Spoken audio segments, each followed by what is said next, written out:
And we're live. I want to thank everybody for joining us here at Royce in the House, our YouTube channel. We've got a fantastic show for you tonight. First of all, we've got my hosts, Dan, Just the Facts Man, Yeah. little change today, and Lou Mars, LouMarsBooks.com, drummer extraordinaire, award-winning drummer, and Lou Mars, LouMarsBooks.com. You can go there. He's got a book coming out in August in the hardback edition.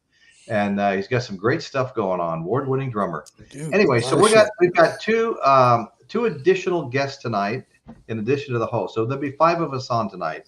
And first, I'm going to bring on.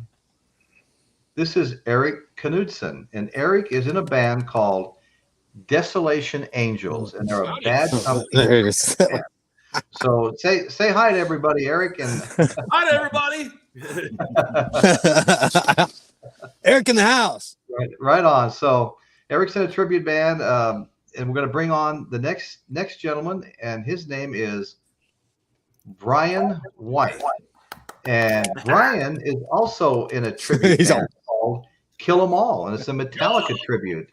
And Brian and Eric both know each other, and they all know Dan. They're all from the Texas area, and they're all very familiar with one another. So we're going to have a great time tonight. We're already getting some people to pop in the chat. Okay, scared me. We're already getting some people to pop in the chat. Oh, you got your delay going. Yeah. Okay. Who's ever got YouTube up, has got to shut it down. Yeah, I don't have YouTube up. Yeah, you can't have YouTube on the side, or it plays. No, you can't have that up. Yeah. Let me see. Not tie. It's not tie. Oh my God. You can't have that up. Yeah. Let me see. Where are we hearing that from? Gotta have it down.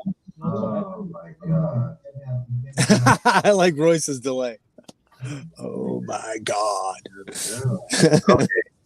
Let's see, boys. What do you suggest? Everybody mute themselves and come back on 1-to-1. Okay. Let's see, boys. What do you suggest? Everybody mute themselves and come back on 1-to-1. Okay. Let's see, boys. What do you suggest? Everybody mute themselves and come back on. Okay. How is this working out now? Okay. All right. Now call us on one at a time. Okay. Is this okay? Dan. No Sounds echo. okay. It sounds okay now. I think We got we're three. okay.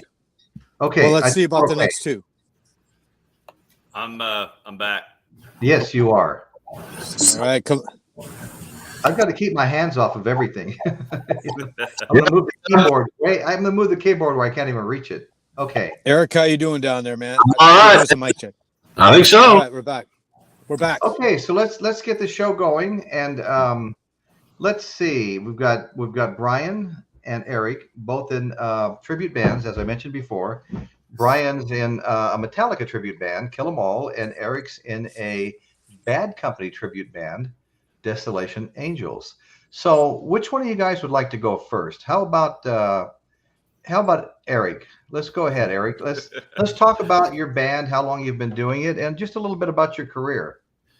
The Desolation Angels has been a couple of years. Got a little slow after the pandemic, but it's been a lot of fun. And I like that. man, we approached the when I got the phone call from Kevin White, the singer. He talked about it, sold it, all the points and the reasons he wanted to do it, and he's also a guy that's been in a band for 20 plus years with the same guys playing originals and covers. Okay. And he for me, I was like, well, there's two things we have to agree upon. You're in charge. I'm not. I don't want to do all that. And our approach should be artistic. And rather than try to do everything exactly how it goes, we play our flavor of the music. So we have our creative juices in it, which I like that. Yeah, because, I mean, what I told him was, to me, Paul Rogers is a killer singer. The band's a great band, There's no Eddie Van Halen or John Bonham or any of those kind of pinnacle players in it. And all that library of music is a great bunch of music that to me was just screaming for artistic expression. And I'm an 80s style guitar player, Black Flying V, heavy metal type stuff, and that's how I play. And that's the approach that we take, is to make it our own without changing it too much. Wow. Nice. Yeah. So do you feel like, I mean, do you guys like to, I know you said without changing it too much, but you do kind of get out there a little bit. I mean, it's not like note for note necessarily. No, well, I mean, there are, like, say, the song All Right Now. I have to play that lead or you lose the song. Exactly. But what we do is, after I've played that lead the way it goes, they wait for me to noodle around and have a damn good time before I cue them to go to the next change. Right. Other songs, unless it's like those solos, unless it's an actual pinnacle solo, I do my own. And we'll extend things or do different concert endings or blah, blah, blah. In fact, this evening, we were working on Seagull, which is an acoustic song. And it's not going to be an acoustic song for us. It's going to be a full band song. And we made it nice and heavy. So there's that. Yeah. Well, I know I read one time where Eric Clapton was saying, I don't understand why everybody tries to learn Crossroads word for word. I never play it the same way twice, But I hear where you're coming from, because if you're in a tribute band, people are kind of used to hearing the studio version, that's on the album.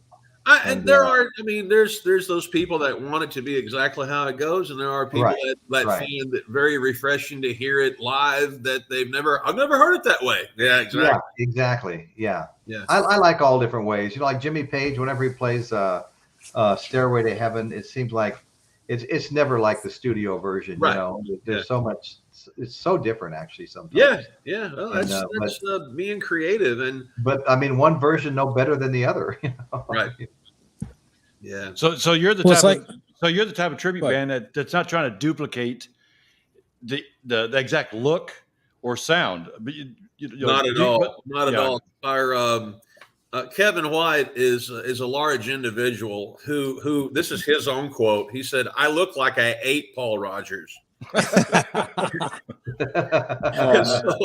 So no, we're just playing the music and being ourselves. Okay. Right on. That's the way tribute bands, before they were called tribute bands, were. Right. Because I was in a Beatles and a Stones band. One was called Voodoo Lounge. What I like about what Eric said, we were kind of the same way, and I think part of that has to do with the band that he's covering. Like he said, Paul Rogers and Badco, they didn't even play their own music the same way. Neither did Eric Clapton. No. If you listen to the Stones, oh my God, there are so many versions of them live. We used to go to rehearsal and they go, we're going to do this 1969 version of the song, because they never even played it the same from their own records. Right. Now, where that's a little, and what I like also about what Eric said and about these guys, I usually have long hair. I like it that these guys have their own long hair. And I'm saying this because just recently a Motley Crue band played, and they all had wigs on, and I feel like I was at a Halloween show. I would rather you be real like these guys are being right here and authentic, and just be yourself instead of trying to make yourself look like them if you don't. I like that about what you just said. Well, but with that said, though, one more thing. With that said, though, there's a Queen band there's a couple of them that are really good. Now, there's a band that's kind of hard to do your own thing on. How do you embellish Freddie Mercury? Or, it's kind of like what Eric said. There's no Eddie Van Halen in that band. You can't do your own version of Eruption. Everybody knows that so well. So there is a difference, I think, of the bands these guys are covering, maybe. I don't know. What do you guys think about that? I've always I love the artistic expression. Something about going out and being a record player or a jukebox just doesn't appeal to me, which is the whole reason that when that from a wedding band. Yeah, well, exactly. When I had that conversation, right? I just said, if you're looking for it to be exactly how it goes, you need to keep making phone calls to somebody else. I have no interest in that. That's called an artist. Yeah, exactly. You got to be artistic expression. Yeah, exactly. And like Brian has his own spice, his own flavor. Same thing with me. You call me as my spice, my flavor. That's how I am. If that's what you want in your meatloaf, then it'll taste great, or it'll take, or you go find a different ingredient. I don't have a problem with that, Right. I want to say hi to a couple of people in the chat real quick. Mr. Bizarro just dropped in. I was actually on his show last night. Definitely recommend going to Mr. Bizarro's show. It's great. He actually plays live music and some of the greatest stuff you'll ever hear. A lot of it I'm not even aware of. But him and Deadwax66 take turns doing sets of live music. When I say live, I mean they're playing it on their record players and stuff. But yeah, and it's a lot of fun. And Miss Oo is here. She was on that show last night. And Friendly Fred Dobbs and Hit Space 1980 is here. My daughter Nicole Eddings just showed up. Thank you, Nikki. And I just want to say hi to everybody. We really appreciate each and every one of you. Don't be afraid to hit the thumbs up button. It lets the algorithm know that people like the show. And when people go to do searches, it lets them know that they can recommend our show to people that are searching for something to watch. Anyway, thanks a lot, guys, and we hope you guys enjoy the show tonight. Dan, let's see. Now, Dan, you added. Looks like we lost Lou Mars. Okay, here's Lou. No, I'm back. I was trying to thumbs up, and I hit the wrong thumb. I know. I'm trying to keep my hands off the keyboard. I just about crashed the whole show.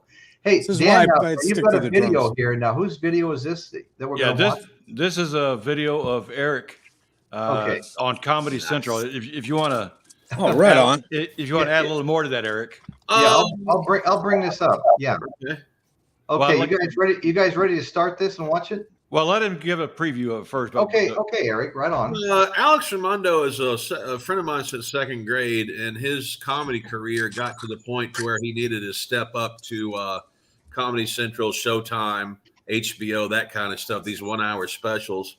And he contacted me to do all the music and I actually intro.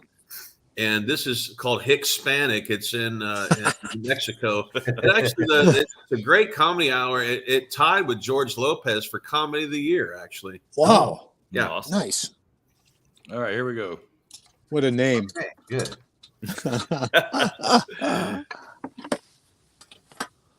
Hispanic.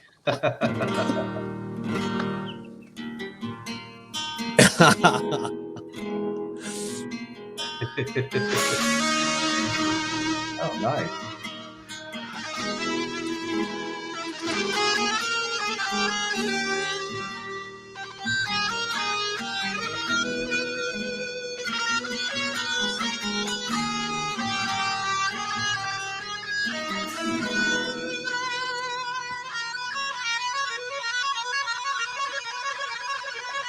Sweet. Nice. Whoa. Right on.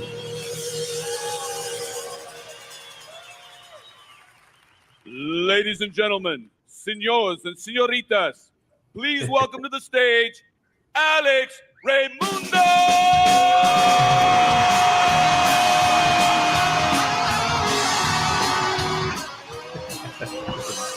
Awesomeness. Hispanic.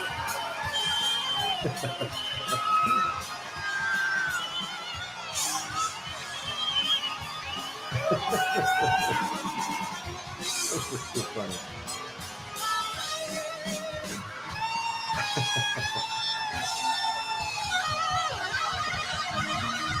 Wow, shredding.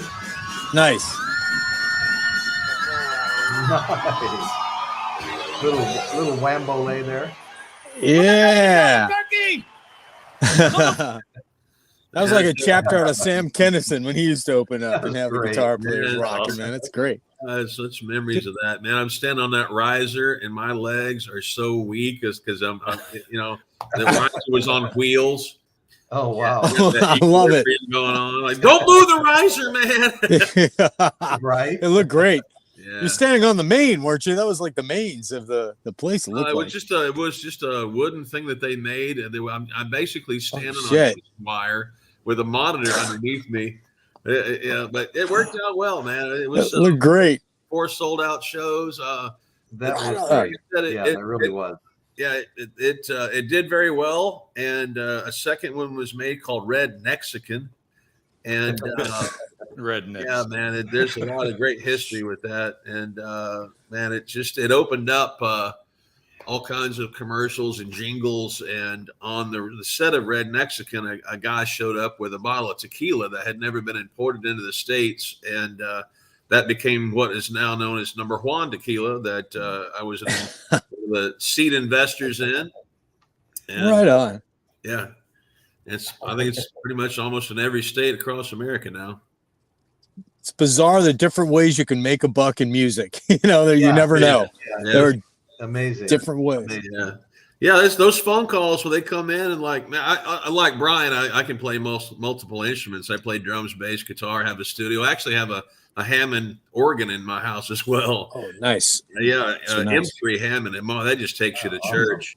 But I get these calls and hey, we need 30 seconds or a minute and a half or whatever for a commercial, a bed of music. And I would go around the room and record it, mix, master it, send it off, and they would put it up. And it was just, I think during the pandemic, my music was streamed like 80 million times or something nuts. Nice. Wow. Yeah. Nice. That's amazing. Yeah. Great. Man. Something good came out of it. Oh yeah. And what about Brian down there? Are we gonna get Brian's background, Royce? What the heck's this guy's story? Well, Brian's in a Metallica tribute band called Kill 'Em All, but I don't know much about your background beyond that, Brian. What do you got going, buddy? So, like Dan knows, I moved to Dallas in 2004 from Conway, Arkansas, a little town, central Arkansas. And I was into rock and metal and all that. And there wasn't a whole lot of people to jam with in a little town in Arkansas like that. So I moved down to Dallas. Okay. And I started playing as a drummer. And I put some flyers up around at all the guitar centers, and these guys called me up, and they were in a hair metal tribute band, and I was kind of like, man, I don't know if I want to do that, and because I was wanting to just play like metal, and but I've been with those guys. Poison Cherry's the name of the band. I've been with those guys since 2004. Longest job I've ever held, and I played guitar. I started playing guitar when I was 13, but when I was around 17, I started playing drums, and because there wasn't really YouTube or anything back then either, and being in a small town, if you couldn't figure out how to play something, you were just kind of stuck, and right. And I didn't have any, friends that played a lot of guitar, and so but the drums came more natural, and so. I just started playing drums and did that for several years, kind of put the guitar on the back burner. And then in 2016, I quit drinking for the second time for good. And I originally quit in 2013, but 2016 started off to a rocky start and kind of fell off the wagon for a bit. But quit for good in August of 2016. And I had a lot of free time because I did a lot of drinking, and I had to find something to turn that kind of addictive personality into. And since I played drums, it's like I knew I had the capability to do the Hetfield stuff, because I was like, if I can split my limbs and do so many different things at the same time, I should be able to sing and play guitar. But it is very hard and tricky, especially doing that Hetfield stuff. And but I just kept at it. And I was actually going to start, because I knew there was a couple Metallica tributes in the DFW area. There's Kill 'Em All. There's Motor Breath, which is another one here in the area. And I was like, well, I may just start my own thing. And I was going to call it Hardwired, that was their new album that had come out around 2017. And so I started, but I knew Charles Encenius, who's the drummer in Kill 'Em All. I knew him. Of course, Eric knows Charles too. We all call him Chuck in the scene, but I'd hit him up and was like, "Hey man, are you still doing the Kill 'Em All thing?" And he's like, "Yeah." And but their singer at the time, Scott LePage, he was still doing some shows with them. So he's like, we're not really looking for a guy yet. And I'm like, no worries. And so I just kept going on. And then, and I think it was in March of 2017, Chuck called me up and he's like, "Hey, you still want to do that?" I'm like, "Yeah, sure, man. I'll give it a shot." And I had never fronted a band in my life. I'd always sat behind the kit. So I was kind of like a Dave Grohl switcheroo, you know, you get tired of sitting in the back. Right, and right. and so yeah, then I just I auditioned and I almost backed out on the audition because I got super nervous, and but I went ahead and stuck to it, and they decided to go with me, and so I've been playing those guys ever since, and every year's just gotten better and better. And we on bass, we've got Jesse Gallegos, and at the time we had a guy named Tim Ondal on guitar. And then in 2018, we got our current guy, Daniel Contreras, and you know, he's a monster on guitar. He is. Really good. Yeah, I've taught him everything he knows. No, but no, he's incredible. And but yeah, it's like with these four guys, it's like, you know, it's felt like a real good group, and we all four of us, Metallica is our favorite band, you know, and so we love it. It's a lot of fun. Well, let's see a clip from last night's show. Yeah. Let's do Right on. Here we go. Keep in mind, it was 104 degrees at showtime. Oh, Lord. Oh, God. So, Oh, my God. Welcome to Okay. Texas.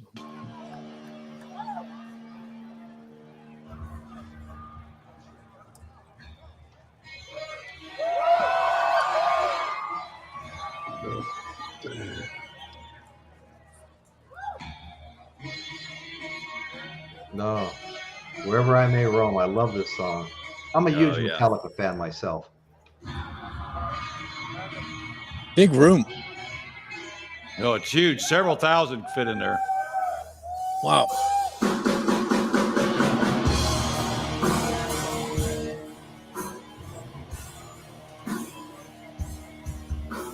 Nice backdrop, too. Oh, yeah. Oh yeah.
All right.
Nice. Very nice. Very nice. Is it cool to play some more shit off the Black album? Anybody got that one? Good stuff. Yeah. Man. So Good job. let's see. Dan, just Thanks, man. where we at? Uh-oh. Oh, Here comes Eric. There he's back. Hey, Dan, Don't push that button, Eric. Hey, did Dan turn into some speakers or what? I'm not sure what Dan happened. is now nothing but speakers. That's great. What? Welcome to the next century. Yeah, That was a great job, man. That was great. You know, I love Metallica. I love, you know, Bad Company too. Bad Company is just super iconic. That's a great band. So many songs for so many years. I can see why these guys know each other. You know, you look at their guitars and their guitar playing. You're like, of course they know each other. I couldn't help but notice the diamond plate. Was that a paint job or actually diamond plate on the? That's actually diamond plate. I saw that too. Right Cool. Very cool. Yeah, and it's Well, funny. Lou, there's a whole That was lot very to cool. say about the North Texas music scene, man. There's something in the water here because, man, when anybody like Brian, I mean, you go anywhere, anybody I know that's ever left out of here, traveled, played somewhere, they always know you're from Texas. Okay. Man, because the music scene here, there's just something about it. Am I wrong, Brian? No, he's correct, man. There's a lot of talent here. Big Tons. time. Yeah.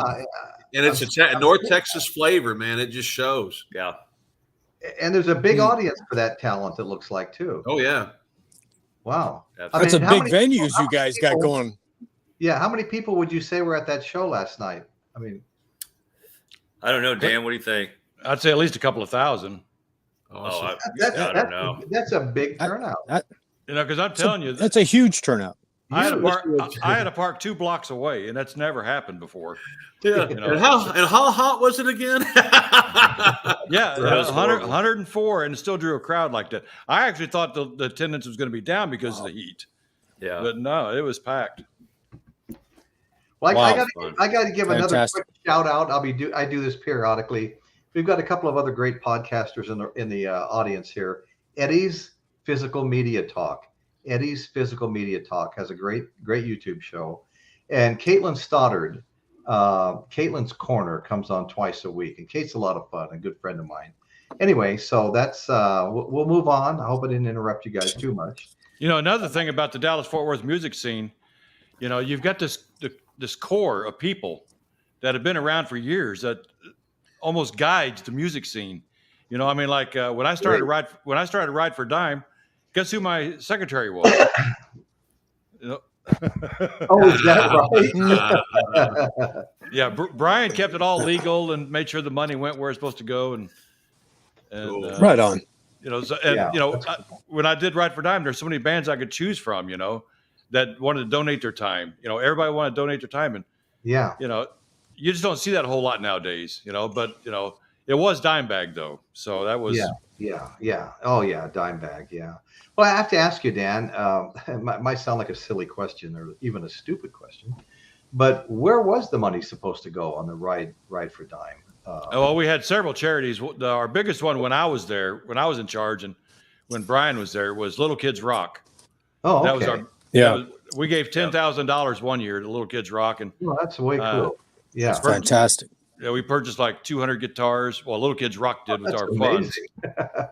And we gave a bunch of them away at the schools, and it was pretty cool. That's amazing. I love hearing that's the same program as my first world record event. Little Kids Rock. Royce, remember we were talking about Fender was my sponsor.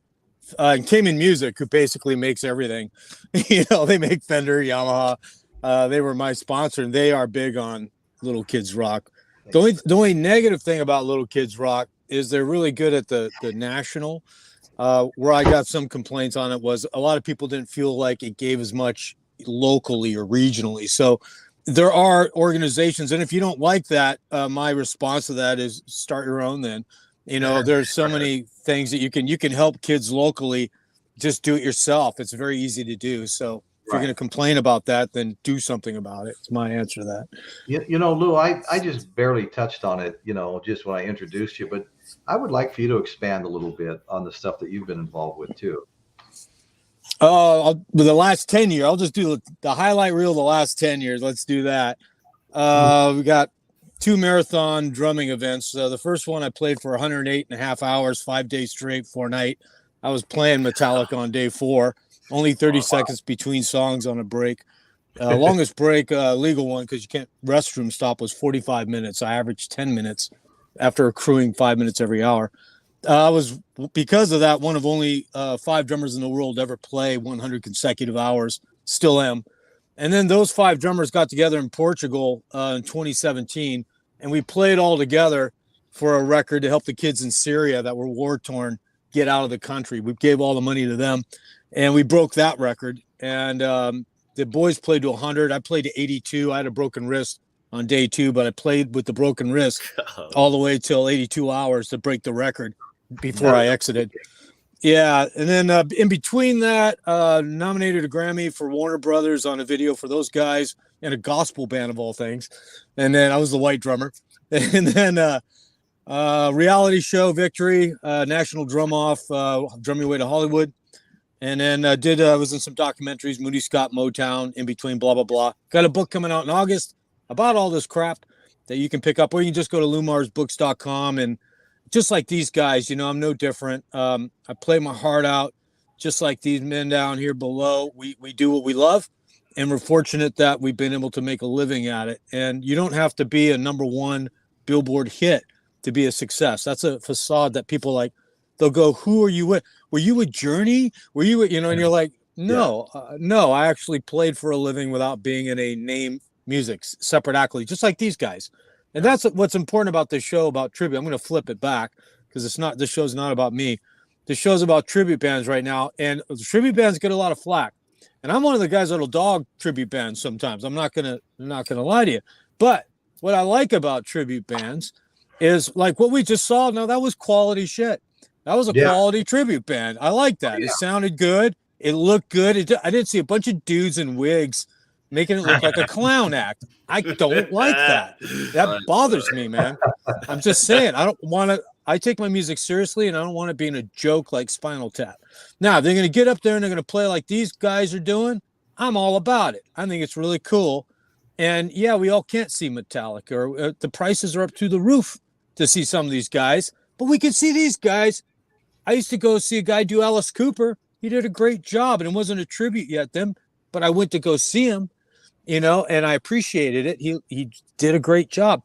So yeah, power to these guys. They're making a living off of it. People are digging it. They're getting entertained, and that's what it's all about. They're entertaining people. So go out there and see these guys, people. You just saw some of their work. These aren't regular Joes. These are good guitar. These are good musicians right here. Well, in fact, Very good. Eric has got a story that I never heard it before, and I tell you what, it's pretty cool when some of the famous rock stars know who other rock stars are. Like Eric is a rock star to me, but as far as national and big time, probably not quite there yet. But when you get someone in a like Pink Floyd, you know the story I'm talking about, right? I do. Yeah, go ahead and tell me about that story again. I got a phone call from an agent asking me if I could be in LA next week, and I said, "Yeah, what for?" He goes, "It's the Music Cares Foundation." And he said it was a benefit. And I started whining and complaining. Well, benefit. Everybody wants musicians. I fell off my motorcycle. Give me money. And he started laughing. Well, this is actually a benefit for musicians called Music Cares. Like, oh, okay. And if you're available, I'll call you back. I'll call him and see if So he called me back and he said, you're in, and you're going to rotate through. It's there's a house band, and you'll rotate up with all these guys. And he told me there was Bonnie Raitt and Eric Clapton's keyboard player, Steve Miller's drummer, bass player, a bevy of people. Like, why are you asking me to be there? Mm-hmm. And when I got to the venue, it was the Finland embassy in LA. And got to the podium and to get in, get the whole guest list to get in past all the security and all that mess. And while I'm standing in line with my buddy with my guitar, this gentleman comes walking up to me. He's got glasses hanging, readers hanging down. He got a really long ponytail. Comes up and goes, "Hey, you're Eric, aren't you?" I said, "Yeah." He says, "Man, I'm looking forward to playing with you, dude." I said, "Thank you. You mind if I get a photo with you?" I said, "Sure." So I handed my camera to my buddy. He snapped a couple shots. "See you inside, man." And he ran off. And I had this surprised blank look on my face. And my buddy goes, "Who is that?" And I said, "That's Scotty Page, the saxophone player for Pink Floyd." And he knows who you are. Like, I don't know how that happened. Wait, come back. Oh man, like, geez, it was a pinch yourself moment. Like, okay, and the list of people that were there that I rotated up and played with and became friends with, and like you said, Dan, it was a mutual respect. They knew who I was. Hey, you were going to come play with us again, and invited me to all kinds of interesting things. And it was, I think any musician, and we all have that desire and need for validation. I know I do. And that was one big one. And huge. And how did the ambassador react to your part? So when I rotated up, the keyboard player was the one that was kind of the MC of the whole thing. And when I rotated up and played whatever tune it was in the key of D. And then he introduced everybody in the band that was up there except for me, because he didn't really know who I was. And there was that moment of silence where he kind of looked over at me, and I had that real quick conversation with myself, like, okay, you flew from Texas to LA to be here. You need to show them what you got. Get on it now. and I started thumbing out. We started doing Allman Brothers, Yeah. and it fell into place. And towards the end of it, there's a guitar player who goes by the name of Chung King. He's he is The food. Mick Jagger's guitar player and his solo stuff. And we were trading licks back and forth, basically cutting heads while the rest of the band was playing. And the ambassador invited me back to the embassy 3 times, and one of them was for a private dinner, a Christmas dinner, and had told me that the best thing of the whole show was that song, and he and I cutting heads. Nice. It's nice. Cool. Yeah, and Cool. I mean, and to get to be asked back to an embassy by an ambassador is another. I can't believe it happened. Oh yeah. Very Really, cool. And I have video of it. I've never posted anywhere, but I'll be happy to give you a copy of it, Dan. But it was Okay. surreal, very surreal. That's very cool. Yeah, totally. That guy from Texas. Yeah, and it's just and like you said, Dan, a dime in the history of mess. In 1985, I'm 20 years old, and and sent a cassette tape, drove a cassette tape out to Spear Music in South Dallas somewhere for a guitar competition at the Ritz in Rock and Roll in Dallas. Oh yeah. And they selected 10 and made phone calls, and we all got together and pulled, drew straws, and all got up and went a million miles an hour. And they picked 3 finalists, and it was Daryl and myself and another guy. And of course, he won. That's when ESP was brand new company. Oh yeah. He won a Randall half stack, which he had never had Randall before. And some studio time. I'm like, dude, your dad's got a studio. What do you need that for? But it's a lot of rich history. Wow. From the back of the days of Savvy's. And actually, Metallica came to Savvy's. I don't know if you remember that, Dan, but they, Yeah. but Metallica, nobody starts out big. They were a band running around in vans, San Jose. playing bars like everybody else. Yep. Yeah. And they were just kids at the time. I mean, Yes, well, we all were. yeah. Well, I don't know about you, but we all no, were. that's right. I'm a little older. What's Yeah. interesting about Metallica is that, good old San Jose band, they received 0 airplay back in the day, 0 airplay when they first came out, man. And yet they persevered. Their music, it just goes to show you a good song is a good song is a good song. If you are badass and if you believe in what you're doing. Now, some people say you suck. Listen to some of that because it could be partially true. It could be partially true. Don't be ignorant. But at the same time, some people are ignorant because they just don't get your music. And you should stick to your guns. And Metallica is a band that was like that. A lot of people they're too fast, they're too noisy. Man, they just kept doing their shit, and they had a following. They found their niche, and they've got one of the biggest, I think, strongest loyal followings out there. And you guys are seeing that even with the tribute bands, I would imagine. Oh, yeah. I mean, look at the room you just played. Oh, yeah. That was amazing. Worldwide too. Some of those big, overseas Oh, bands stuff were insane. Yeah. I was in 2020 when they shut everything down after I was at Sturgis with all the bands were off. We were all sitting there off because we all got our tours canceled. So we're all hanging. I'm hanging out. Buck Cherry's over there, ZZ's over there, and all these regular bands are playing for the name bands. But I went over after that. I think it was Iowa. It was Iowa, something with an I, but Metallica was supposed to play. And they had to cancel. But they played they secretly did a number of tickets because they couldn't fit. These guys obviously are selling out stadiums. But they had the Hard Rock. I think it was Iowa. And I was in the room there. And they go, we're going to have Metallica here tonight. I'm like, wow, what a show that would be to be in this room watching Metallica that holds about maybe 800, what a great thing. And that they did that anyways behind the cuff, fantastic. That's what makes a band badass. You gotta be rebels. You got to get out there. You got to play. Can't let anybody stop you. As a tribute band, do you see it as easier to gain an audience than to start a band from scratch and get your own following? That's an interesting question. Yeah. I have an answer for that, man. The tribute scene. Why do it? Well, I mean, for me, I've done a lot, and I've done the records and signed tours and all that kind of mess and blah blah blah, and it's the older you get, the more difficult it is to get people out to go see you. And like we just saw, Brian is playing last night when it's a bazillion degrees in Texas and the place is packed. And Right. there's so many. To me, there's so many upsides to the tribute scene. If I want to go out and I want to go see Kiss, I want to hear some Kiss music live.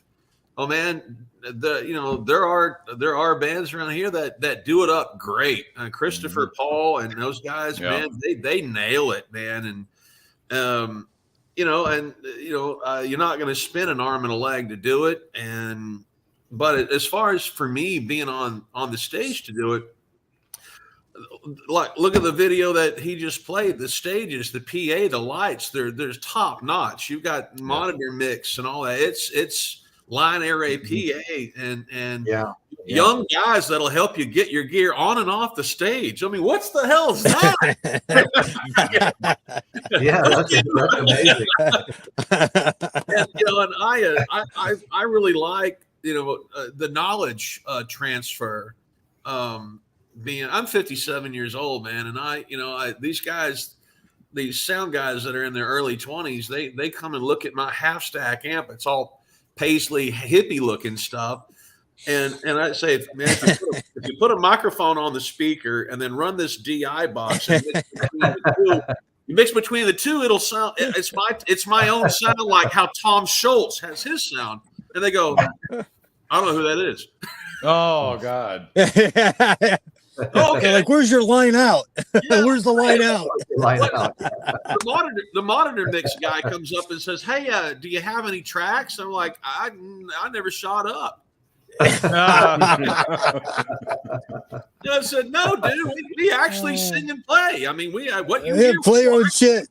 Yeah, but the first gig we ever did, Desolation Angels did, was at what's Amplified Live now on the Friday after Thanksgiving opening for Back in Black, and there must have been 600 people outside. Wow. And we're a brand new band, and that's happened a couple of times. We played there again with those guys. We played there again with the Zoso, the touring Zeppelin guys. Man, and it's just it just sounds meaty and heavy and thick and cool. And, and I run into people that I've known forever, like Sonny Satterfield. I think God bless that dude, man. He's the lighting director guru in my mind. And he's the guy running it out there at Amplified Live, making it look awesome. Wow. Man, that's a huge scene there in Texas where you guys It is. Oh yeah. Music lovers. Wow. Oh, yeah. I'm really impressed, It's a built-in crowd. Yeah. Yeah. Yeah, there's a massive demand for this type of music too. I think that too is why the original versus tribute and all that clubs want to book bands that are going to pull a lot of people, and starting out in original, it's hard to have a big fan base. Yeah. Do you find it different? I think to answer a question earlier was why are tribute bands doing so well, and I think that's part of it. I think what happened, there was a period of time where a lot of us musicians switched over to going all original, and you can't do that unless you really got some hot originals. But that's hard, even with that. People aren't always ready for that. And while we were doing that, the DJs figured it out and were mixing what people wanted. So the DJs were getting the jobs while the musicians were like, I'm going to play originals. Forget that. And we lost the jobs. Yeah. So now musicians are getting it. And here's what a DJ can't do. A DJ can't play Metallica all night and pull off an entertaining show like these guys can, or Bad Company. Right. Well, yeah. Wow. It went Lou. Okay. Lou, where are you? Nope. Yeah. Well, yeah, he's I can't bring him on. The only button I have down here on him is remove, and I'm not going to do that. We'll let him figure out what's going on. He's in his van. He's living van life right now. He told me the other day he's got 10 drums in his van. Wow. I go, "Where's your drum set?" He goes, "It's all around me. I got 10 drums in here." I thought that was funny. Eric, I've got a funny story about the Real Bad Company. So years ago, I think it was 2006, Poison Cherry actually opened for Bad Company down in Austin at Lake Travis. Awesome. And so it was at the Carlos and Charlie's. I don't think that's still there anymore, but anyway, I was living it up, partying a little too much before the show, and get out there on this massive stage, and it was about 6 p.m. and it was 4th of July weekend, so it was extremely hot. The sun had just dropped below the little cover for the stage, so we were just getting baked on stage. And so during Wanted Dead or Alive, I usually would get up on my drum throne, stand behind it, and get the crowd going. And so you can probably see where this is going. And so I stand up, I throw the stick way up in the air, and I reach out to catch it. And when I do, I lose my balance. And so my legs basically do like that. And I come down and knocked over the whole right side of my drum set. Oh, man. And landed on my drum throne. And I landed so hard on it that I bent the leg on the drum throne. Wow. And I couldn't even play the rest of the show because I started blacking out, getting tunnel vision. And so I had to crawl off stage. They had to take me back to the resort where we were staying with Bad Company. And so I'm wearing spandex because that's what we do at Poison Cherry. And it's like I'm hobbling in because I'm so hurt. And I'm hobbling into the resort. And as I'm hobbling in, the entire band, Bad Company, is coming out. And I'm like, oh, no. And the singer, he was like, are you okay? And I'm like, nope. I'm not. And so I didn't even get to see him play that night. I had to go lay down in the hotel room because I was so hurt. I rocked out so bad I left it all on the stage, bro. Yeah. Literally. I don't even know how my drums got back. I would have told him rough crowd. Yeah. Now, it was pretty humbling. Now, have you guys seen a difference in, because, I know here in Dallas-Fort Worth, we got a lot of new venues like Lava Cantina, Legacy Hall.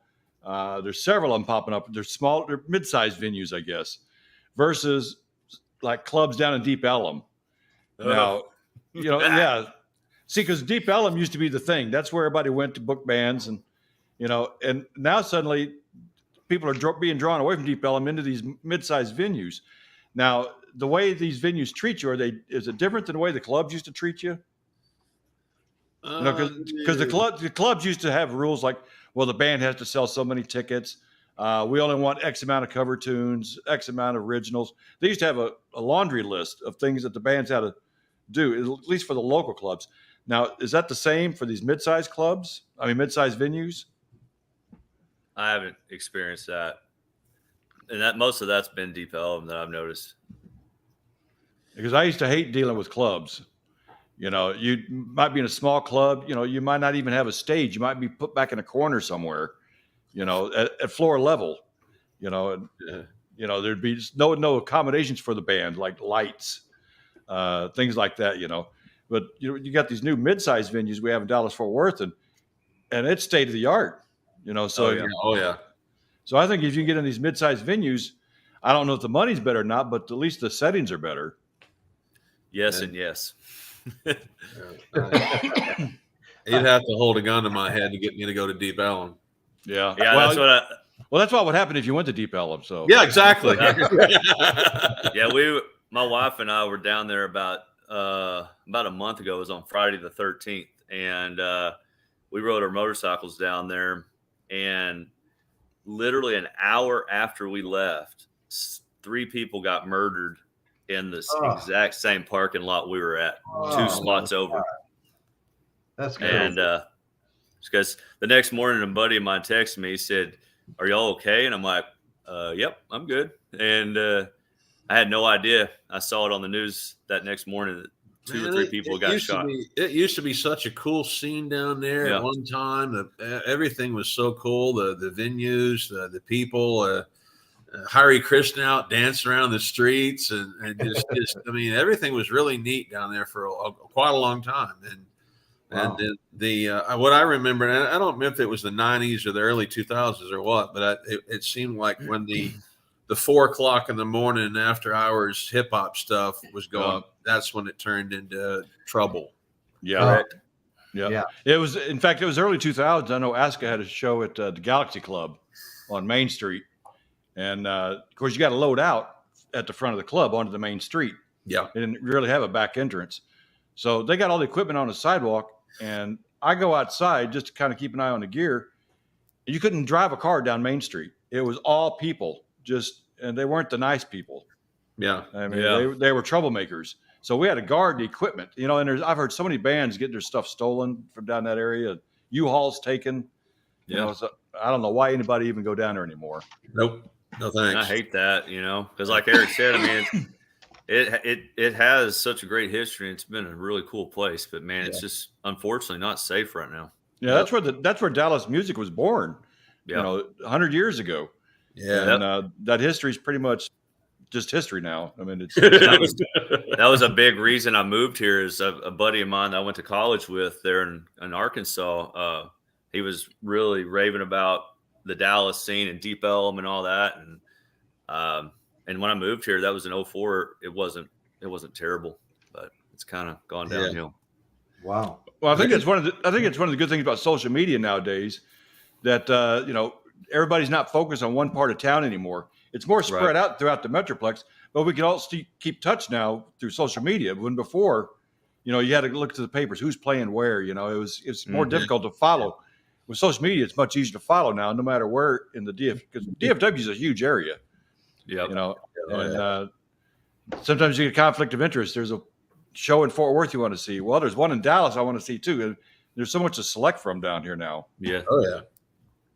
Yep. And a lot of people, you'll see, they'll go hit this band at one venue, and then they'll see them over here at another venue. A lot of the fans, travel around to the venues even on the same night. So yeah, that's amazing. Yeah. Not used to hearing that. We're kind of in a small area here, San Luis Obispo County. Like I said before, we're midway between LA and San Francisco, and it's this place was basically 100 years ago nothing but cattle ranches. In fact, where I live is called the 3F Meadows Ranch still, because it was a cattle ranch. They were still running cattle when we bought our 2 acres up here. Little by little, they were splitting it up and selling it off. And I mean, all original like Spanish land grants and stuff like that. So it's not real heavily populated. What would you say, Lou? What do we have, about like 250 or in the entire county, like 250,000 people maybe? Or the town I live in has 30,000. Same with Paso Robles, basically. San Luis Obispo, because it's a college town, has 75 when school's in session, maybe 80 now. But yeah, in North Texas, I think we're like 8 or 9 million. Oh wow! Yeah, we're huge. Lou, we can't hear you, Lou. Yeah, Lou, we can't hear you. There's something wrong with your check. 1 2 mic check. This is mic number 1. This is mic number 1. Isn't this fun? I'll give you a Spinal Tap quote. So I'm just not used to hearing these numbers showing up. How about now? There you go. Good. Yeah, you're good. Yeah. So here's the thing, guys. It used to be California. You would play San Francisco, and then you would drive through here and go to LA. Right. There wasn't a place to play. But that has changed. You've got Vina Robles now, Paso Robles. There's a lot of big stages in California. I just saw Alice Cooper there in April. It was a great show. Ace Frehley opened for him. Nice. Yeah, so it's not like that anymore. You can play all the way through. That's why we used to go to the Midwest. We used to like touring the Midwest because you could hit Chicago, Illinois, St. Louis, Kansas City, hit all those cities right in a loop there. But California, the clubs are so big and so condensed. I mean, San Francisco and LA alone, just the venues you can jam out there. You can play. And with this Central Coast area, they're all cliques. you got another city every 15 minutes, and this Right. city doesn't travel to that one. It's really weird. You can play to a completely different crowd. Oh, that's city exactly by city right. Every Exactly 15 right. minutes, all along the beach. So yeah, there's a lot of money to be made here for acts, and it's very competitive. Probably a lot like Texas. You got to Yeah. be good, and just like you guys know, if you've got it and you are talented and you put on a good show, they will come. It's all there is to it. Yeah, You gotta be good.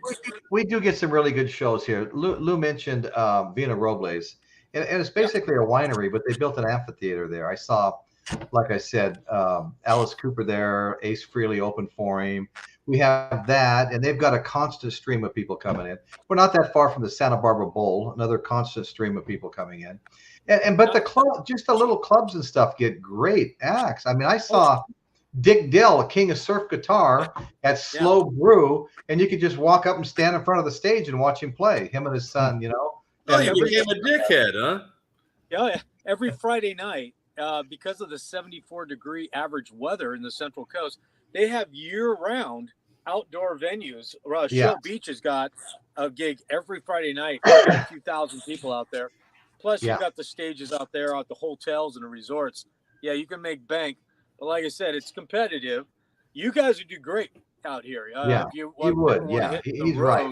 I think you do fantastic. We've got our Paso Robles Fair that comes every year, and I'm going in 10 days to see Journey. My wife and I are going to go see Journey on the 20th. 2 days later, Santana's playing, and there's just so much stuff coming. Then after that, it's like Skid Row and all these other, glam rock bands. Several of them are playing together, but I mean, there's just one act after another at there and at Vina Robles. There's just, and then at the smaller everybody is out. Yeah. Well, you're lucky out in California to have such nice weather because, here in Texas, it's one extreme to the other. I mean, last night it was 104, Brian's show. The last time I saw Brian, I was freezing my ass off. That's like Arizona. Same venue. I was playing Arizona. Yeah. Arizona was like that. We'd play one day and it was freezing at night. And then the next day it was hotter than hell. But, what I love about Texas, I was down there when I played down there. The people do love their music. They're very loyal to live music, and that's a blessing. God bless Texas for that. Oh yeah. Hey, well, Brian, how can the people out in the audience see more of Kill 'Em All? Where can they find you on the internet? So, of course, we have a Facebook page and Instagram. Instagram, and then our website is www.killemalldallas.com. Okay, Dallas. So, okay. Killemalldallas.com. Yep. Killemalldallas.com. I love it. Yeah, we've gotten a little pushback on the name before. Like Kill 'Em All, like I said, I joined them in 2017. Kill 'Em All formed in 2010. The world's changed a lot in 12 years, as we all know. Name. Yeah. And so we've had some people try to give us a hard time about the name and say that it's a little, too in your face, but, we're not going to bow to that. Hello. Well, yeah, it's like, we're not going to bow to that and change it. And so it's one of those like, Brian, change the name of the band to Hug 'Em All. Yeah. Not going to happen. And so, packed house. yeah. And so, but we talked about changing it, but then we all, as a group, said we're just going to keep doing what we do. And if they don't want to have us, then they're not going to have us. So there you go. Yeah. That kind of reminds me of when I first started Ride for Dime, and in 2006 I had the Arlington Police Department escort us, and they had no problem with it. Well, in 2007 I approached the Arlington Police Department again. Hey, can y'all escort us again this year? No, can't do it. I go, why? Well, we didn't realize, the name Dime Bag. It made wow. Yeah, they didn't want to do it because. So, but Dalworthington Gardens, where Dime Bag lived, he was good friends with the police chief, and so Dalworthington Gardens. And they were charging me $100 per cop, and we had like 20 cops, so it cost me like $2,000 for an escort. Dalworthington Gardens, who considered Dime Bag as an ambassador from the city, did it for free. So. Dan, did you explain to the officer that there's no such thing as a dime bag anymore? It's much more expensive now. I'll never forget a friend of mine in high school, Danny. I won't say his last name, but somebody would walk up to him in high school and ask him if he had any pot for sale. And Danny had a can of oregano in his jacket pocket. He goes, "Yeah, I got some. I can sell you a matchbox, you know." And they're standing there talking, and Danny's going like this in his jacket pocket, shaking the oregano into his hand. He reaches out and pours it into his hand, you know, for $5. You know? Okay, what about you, Eric? How can people get a hold of your band? Facebook, Desolation Angels Facebook page. Yeah, that's all I know. Like I said, I've been in Deja Vu, EKG, Phantom X, and a lot of the times I've been in the driver's seat. And for Desolation Angels, I very much wanted to opt just to be a side guy. I didn't want to be in charge anymore. So, you know, Kevin White and James McClester are the ones that are running the band. So, if there's anything other than Facebook, I don't know about it. Yeah, I first met you when you had Deja Vu. That was the first time I ever met you. That was 2002, I believe. Yeah, we were shopped by RCA out of Nashville. The guy that signed Alabama and all those bands had sent a guy out to come see us and saw us play at Fatso's. And then saw us again play at the Main Street Arts Festival, and they really looked at us pretty hard to sign us, but then they passed because the music I was writing was rock and roll and positive, happy. You know, like I wasn't like I'm angry at my dad, but it was just music that sounded like it would have fit on a classic rock station, but we weren't a classic rock band. Yeah. So whatever. I got a question for Brian and Eric both. Our last week's show was on how bands that don't have recording contracts, bands that aren't signed, are making a living, just plying their craft, you know, making their music. So is that working out okay for you guys? I mean, do you guys have to have other jobs or? Yeah, I have full-time job, other job. Okay. For sure. Okay. Yeah, exactly. If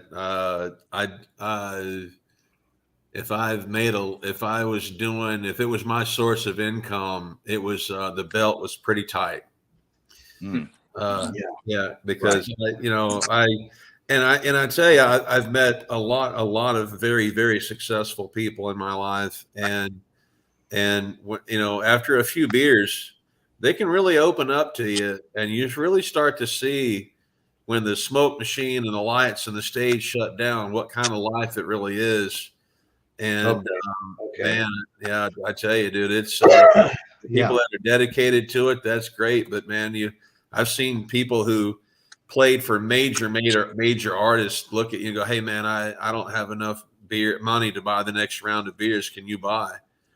Right. Because they would only make money when they toured. Gotcha. Things like that. People that I hung out with, people that I listened to on the jukebox growing up, said, "I don't know how to pay my rent next month." So it's I don't know. I've never made a full-time living at it that I can really recall. And when I went for it, it was choosing to be living in a van down by the river. So yes, I have a day job too. You know. Yeah. So, you know, so you support yourself basically with a regular job, but you're prepared if you get signed or something. I mean, you know, I've seen a lot of guys where they just no job. They're just doing the music only. You can't survive too long that way. You know, and to do what you guys are doing, working a full-time job and doing the music too, that's dedication. Because you're doing work with no type of payment. Well, but you know that the misconception is getting signed is the toes in the sand and a drink. It's not. Your quality. You basically just got yourself a loan, and now you're in debt. Well, you know, Eric, that's a really good point. I read a story about one band that signed, and of course, everything's fronted to them. You know, they're being the whole tour, everything on tour is being kind of fronted to them. and the meter's running. And Yep. they went on this successful tour, had a platinum album, the whole 9 yards. When they got all done, they owed $2 million to the producer. Yep. You know. Yeah. Wow. I mean, I don't know. Like you can pick any band like Def Leppard, for instance. I don't know why they come to mind, but you would think they would be doing great. But then until like Pour Some Sugar on Me, whatever album that was on, I can't think of. They were in debt, you know, and that song and that album was just off the charts. And they were still in debt, you know. So. Wow. You know, that's scary. You know, I met all the guys from Stone Temple Pilots back in 1992 when they first came out, and they were at their very first stop in Dallas ever. And of course, their album was being blown up big time, even though it was only 2 weeks old. It was real popular. And I asked Scott Weiland, I said, you know, you guys must be making pretty damn good money now. He just kind of looked at me and laughed, you know. No, he said, we're not hardly making any money. But the next time I saw them, I think they're on their third album then. And they had a better contract, and they were making some money. And he told me, he goes, I can buy my girlfriend dinner now. Yeah. There are ways. Now, the way I do it, so one, you do have to live beneath your means quite a bit. So before COVID, I had a $1,400 apartment in Morro Bay, a block from the beach. But I was also supposed to go on tour. Once that tour gets canceled, like you said, you're out. Now, right now, I'm on the beach. $10 a night. Pismo, thank you, Oceano. It's fantastic. It's quite cheap. Yeah, it's for real. You can shift, just like RV life. But the way you can do it, so you have to have a consistent income, but you can stay in music to do it. For example, one of the benefits of COVID was that students that I would teach in person, I could no longer teach in person. How is that a benefit? Well, Zoom all of a sudden blew up. Yep. Now I can teach anywhere 24/7 if I want these students for $35 a half hour.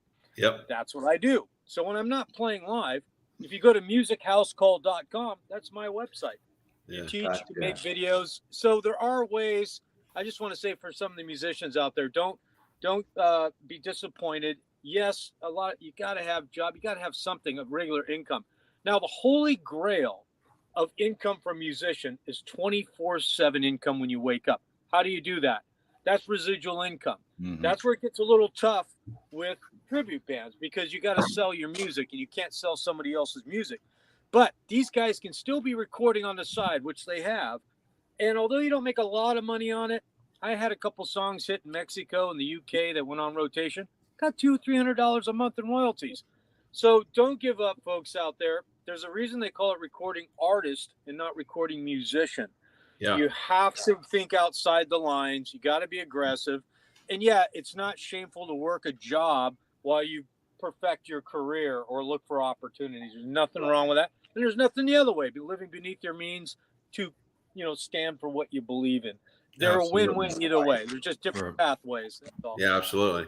Oh, yeah. And I really respect. Yeah, and I really admire the people that are going for it, and that's what they believe in themselves, and they do it, and it's neat to see. It really is. Yeah, my only point is, and not my respect for sure. Yeah, and not to be the Debbie Downer at all. It's just that what I have seen and with my own eyes, it's truth. There's a dark side to it. Yeah. Yeah. Well, speaking of jobs, speaking of jobs, it's getting a little late here. Yeah. Well, look at the time. Past our hour. Brian and Eric, I'd love to have both of you back. Awesome. And I don't mean like next year or 2 years from now. I mean soon. I'd love to have both you guys back.